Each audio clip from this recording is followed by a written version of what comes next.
अब मैं पढ़ रहा था इस सर्वे को करने से पहले, तो बहुत सारी जगह मैंने ये बात देखी कि पाकिस्तान और चीन की जो दोस्ती है वो अमेरिका को कभी भी रास नहीं आती है, और जो बलोच लड़ाके हैं उनको रसद देने का काम ये अमेरिका करता है। तो अभी खान साहब ने भी इसी बात का जिक्र किया, हुसैन साहब ने, कि भाई कोई विदेशी ताकतें हैं। आपको क्या लगता है कि इसके पीछे अमेरिका है? कहना मुश्किल है। ये अमेरिका है डायरेक्टली इन्वॉल्व, या अमेरिका किसी के थ्रू करवा रहा है। देखिए, वहां पे अफगानिस्तान में तालिबान है। तालिबान को अमेरिका ने आने दिया है। तालिबान को अमेरिका ने अपनी सारी जो असला बारूद थे, जो वॉर मशीन्स थे, कॉम्बैट व्हीकल्स थे, सारी चीजें उसको दी हुई है।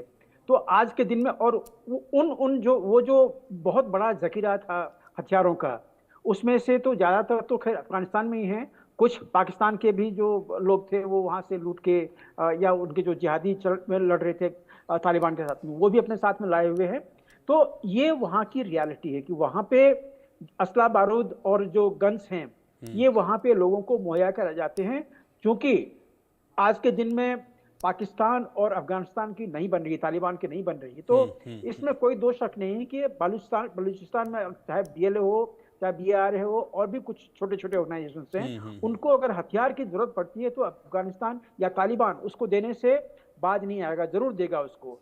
अब खाने पीने की बात है। देखिए, पाकिस्तान में आज के दिन में लाले पड़ रहे हैं, लेकिन वहां के जो जिहादी एलिमेंट हैं उनको खाने की कमी नहीं हो रही है। नहीं हो रही।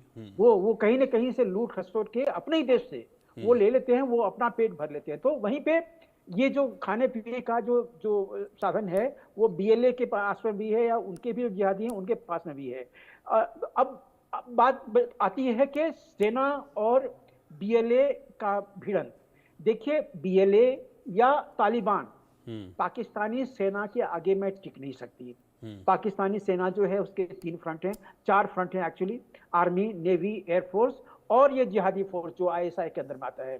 तो ये अगर सब एक साथ मिलके अगर दुरान लाइन के क्रॉस में अगर ऑल आउट हमला कर दे अफगानिस्तान पे, तो अफगानिस्तान की तालिबान टिक नहीं पाएगी। ये बिल्कुल जायज है। नहीं, लेकिन ये बहुत सारे लोग ये भी इस बात को कहते हैं कि भाई वो जो एरिया है, खैबर का एरिया, टीटीपी और बलूचिस्तान का एरिया, ये जो बलोच लड़ाके हैं, ये शायद पाकिस्तानी सेना से ज्यादा इस एरिया को अच्छी तरीके से समझते हैं, उस टेरेन को समझते हैं, इसीलिए इस एरिया में इस तरह के अटैक से लोग कर पा रहे हैं।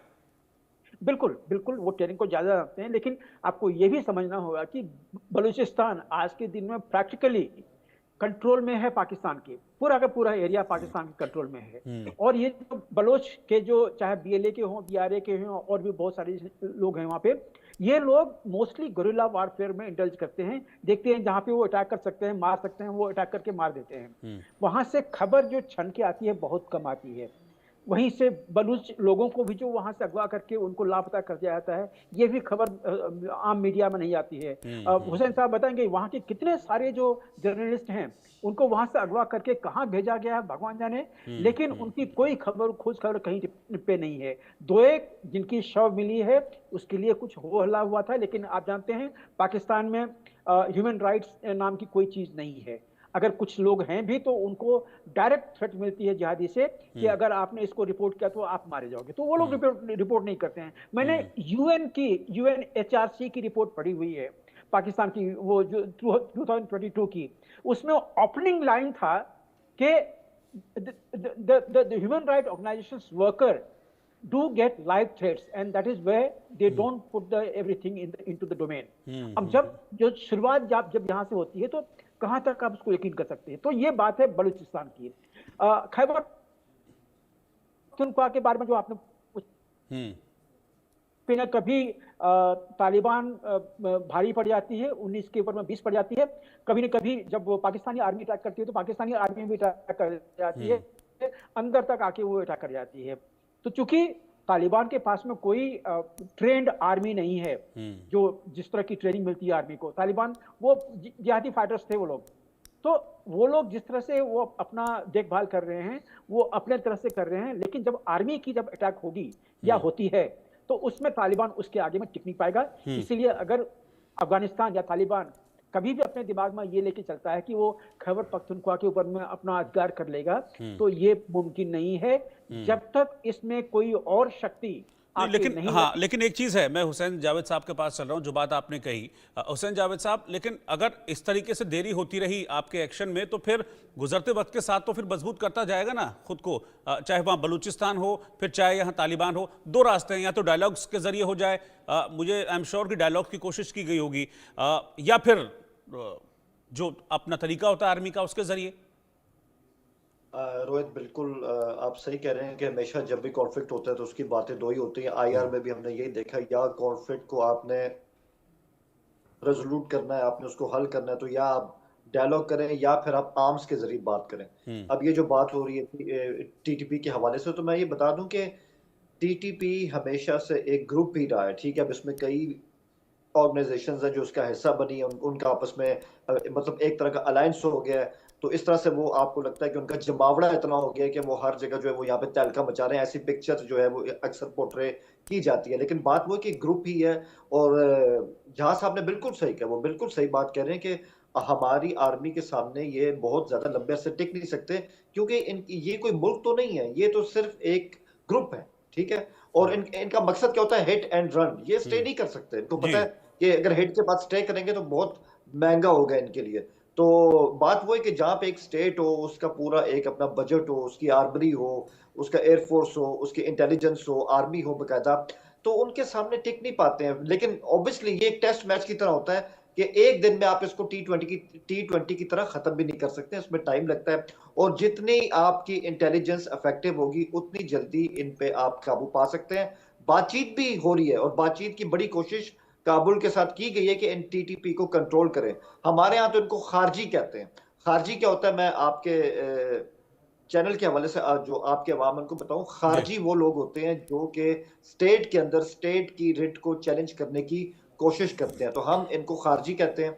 और काफी हद तक हमने इनको सीधा किया है। लेकिन मैं आपको ये भी कह दूं, एक दो दिन में ये बात ठीक होने वाली नहीं, कुछ टाइम इसमें लग जाएगा। इवेंचुअली हम कामयाब होंगे, क्योंकि 2007 से काउंटर इंसर्जेंसी के खिलाफ हमारी आर्मी जो है बहुत ज्यादा इस साइंस को समझ चुकी है। कई हमने कामयाब ऑपरेशन इससे पहले भी किए हैं। और कुर्बानियां तो फिर आपको पता है कि मुल्क के लिए होती है। इन्हीं की कुर्बानियों के बायस हम यहाँ पे बैठ के मतलब आपसे इस तरह बात कर सकते हैं, क्योंकि हम सेफ हैं। एक बात मैं कहूंगा सर, जी। एक बात, जी। अभी बलूचिस्तान के हवाले से बात हो रही थी, क्योंकि आपका मेन टॉपिक मतलब वही था। जी। तो उसमें ये कि जो बात हुई ना फॉरेन हैंड की, तो मैं बताऊं इसमें 2013 से लेके टीटीपी ने जितनी भी ये बलोच इंसर्जेंट्स है, इनको हर तरह की इन्होंने हिमायत दी है। फाइनेंशियल एड हो, मिलिटरीली एड हो, इनकी सपोर्ट उनको हासिल रही। और जरी बात है, बलूचिस्तान जो है उसका बॉर्डर जो है वो बिल्कुल अफगानिस्तान से लगता है, तो उनको वहां सपोर्ट मिलती रही है।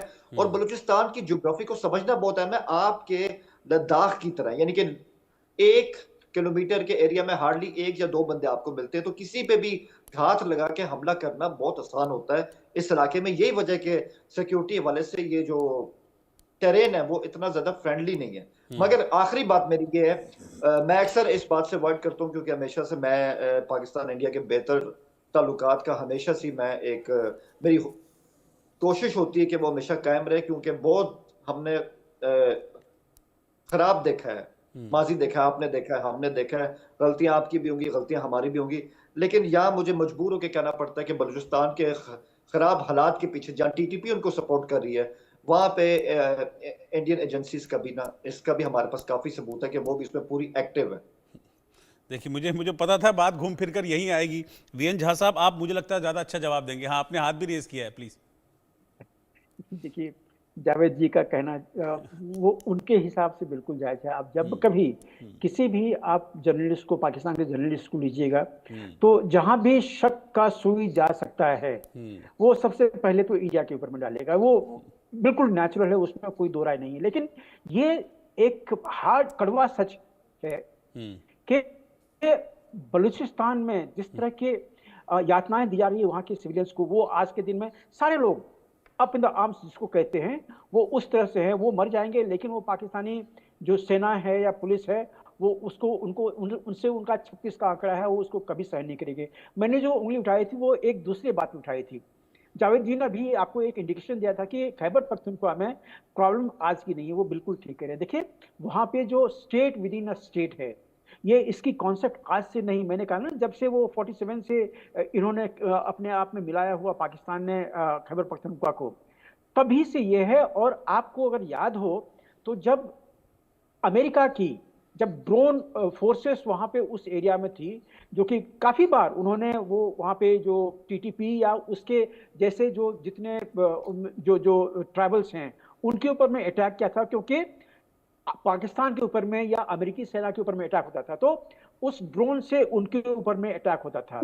तो ये जो अटैक है इन लोगों पे, जो जो खैबर पख्तूनख्वा के जो लोग हैं state with in the state, ये तभी से चल रहा है, ये आज की बात नहीं है, मतलब पिछले 2 साल 5 साल की बात नहीं है, ये बहुत लंबी बात है और ये चलेगी, क्योंकि खैबर पख्तूनख्वा में जो पश्तून हैं उनके इंटरेस्ट जो है वो अभी फिलहाल अनदेखी हो रही है और इसीलिए वो सब ये चाहते हैं कि वो पाकिस्तान से कट के अलग हो जाए, वो अपना अलग स्टेट चाहते हैं। इसीलिए मैंने कहा था कि जब शुरू में ही मैंने ओपनिंग जो रिमार्क्स मैंने आपको दिया था कि अफगानिस्तान ये चाहता है कि खैबर पख्तूनख्वा और उससे उत्तर का इलाका जो है वो पश्तूनिस्तान के नाम से वो पहले भी बुलाते थे, अभी भी बुलाते हैं, और इधर बलूचिस्तान तो है ही। एक अलग चीज है जो कि आपको याद रखना पड़ेगा, जो जावेद साहब ने कहा, मैं उससे एग्री नहीं हूं। उन्होंने एग्जाम्पल दिया लद्दाख का कि जिस तरह लद्दाख में एनार्की होती है, लोग एक दूसरे के ऊपर में टूट पड़ते, नहीं, लद्दाख में ऐसा नहीं है।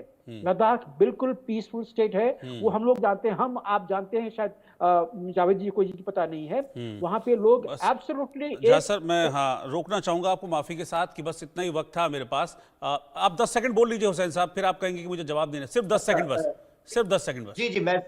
जी मैं सिर्फ यही कहूंगा कि मैं जहाज साहब को करेक्ट कर दूं, मैंने ये नहीं कहा कि लद्दाख के अंदर इंसर्जेंसी है, मैं लद्दाख की ज्योग्राफी की सिर्फ बात कर रहा हूं, दैट्स इट। ठीक है, चलिए, आप दोनों का शुक्रिया, हुसैन साहब आपका भी, वीएन झा सर आपका भी साथ में जुड़ने के। और फिलहाल आंकड़े हमारे फैसला आपका में अभी के लिए इतना ही। बाकी की खबरों के लिए आप लगातार बने रहिए इंडिया न्यूज के साथ।